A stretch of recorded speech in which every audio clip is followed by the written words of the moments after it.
नमस्कार दोस्तों, पूजा पाठ करने वाले व्यक्ति और भगवान की भक्ति करने वाले व्यक्ति हमेशा ही दुखी क्यों रहते हैं।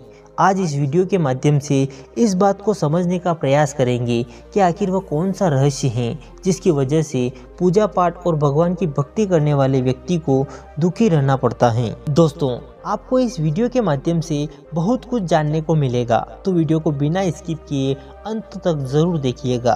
तो चलिए दोस्तों, इस संदर्भ को एक कहानी के माध्यम से जानने का प्रयास करते हैं। दोस्तों, किसी गांव में दो बहुत ही घनिष्ठ मित्र रहते थे, परंतु उन दोनों का स्वभाव बिल्कुल ही भिन्न था। एक मित्र भगवान की पूजा व भक्ति में सारा समय लगाता, पुण्य कर्म करता, लोगों की मदद करता, तो दूसरा मित्र इसके पूर्ण विपरीत पाप कर्म करता, चोरी करता एवं लोगों को प्रताड़ित करने का कार्य किया करता था। परंतु आश्चर्य की बात यह है कि जो मित्र पुण्य कर्म करता था, भगवान की पूजा पाठ किया करता था, वह हमेशा ही दुखी रहता था। उसका जीवन दुखों से भरा पड़ा था। परंतु जो पाप कर्म करता और लोगों को प्रताड़ित करता, वह ऐशो आराम की जिंदगी व्यतीत कर रहा था। एक दिन पाप कर्म करने वाला मित्र पुण्य कर्म करने वाले के पास आया और उसकी स्थिति देखकर कहने लगा, हे मित्र, तुम दिन रात भगवान की पूजा पाठ किया करते हो, लोगों की मदद भी करते हो, परंतु तुम्हारे हिस्से में केवल दुख ही आता है। मुझे देखो, न तो मैं भगवान की पूजा करता और ना ही किसी की सहायता, फिर भी ऐशो आराम की जिंदगी जी रहा हूँ। तुम भी भगवान को छोड़कर हमारे कार्य में आ जाओ, तुम्हारा भी जीवन खुशहाल हो जाएगा। दोस्तों, पुण्य कार्य करने वाला मित्र थोड़ी देर सोचने के बाद बोला, आज एक बार पुनः प्रयास करते हैं, हो सकता है भगवान की कृपा हो जाए। फिर दोनों मित्र अपने अपने कार्य के लिए चले जाते हैं। पुण्य कर्म करने वाला मित्र जब भगवान की पूजा के लिए जा रहा था, तो रास्ते में उसके पैर में एक कील लग जाती है और वहीं पाप कर्म करने वाले मित्र को रास्ते में से सोने की एक पोटली मिलती है, जिससे पुण्य कर्म करने वाले मित्र को बहुत ही दुख होता है और वो मन ही मन सोचने लगता है कि भगवान की पूजा पाठ सब व्यर्थ हैं।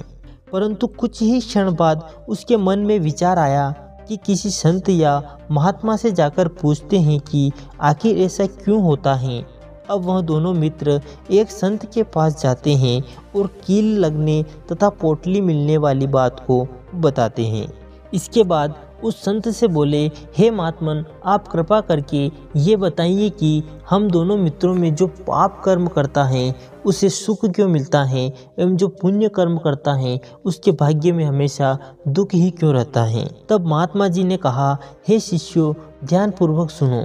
तुम दोनों में जो पाप कर्म करता है वह पूर्व जन्म में एक संत हुआ करते थे और संत होते हुए उन्होंने बहुत से पुण्य कार्य किए थे, जिसके फलस्वरूप इस जन्म में उसी पुण्य कर्म के फलों की वजह से आज सुखों की प्राप्ति हो रही है।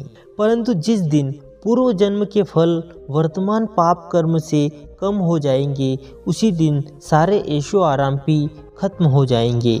और इसी तरह तुम दोनों मित्रों में जो पूजा पाठ व भगवान की भक्ति करते हैं, वह पूर्व जन्म में एक बहुत ही बड़ा पापी हुआ करता था।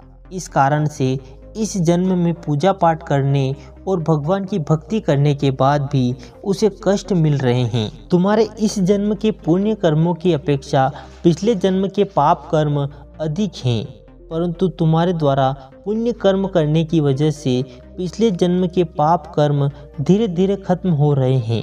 और जिस दिन तुम्हारे पुण्य कर्म पिछले जन्म के पाप कर्मों की अपेक्षा अधिक हो जाएंगे, उसी दिन तुम्हारे जीवन में खुशियों का आगमन होगा। मेरे प्रिय श्रोता बंधुओं, उम्मीद करता हूँ इस छोटी सी कहानी के माध्यम से आपको ज्ञात हो गया होगा कि आखिर पूजा पाठ करने वाले एवं भगवान की भक्ति करने वाले दुखी क्यों होते हैं एवं पापी मनुष्य सुखी क्यों होते हैं। तो दोस्तों, इसी प्रकार की और भी वीडियो आप तक नियमित रूप से पहुंचती रहे तो हमारे इस चैनल को सब्सक्राइब करें और वीडियो अगर अच्छा लगा हो तो वीडियो को एक लाइक करना ना भूलें। धन्यवाद।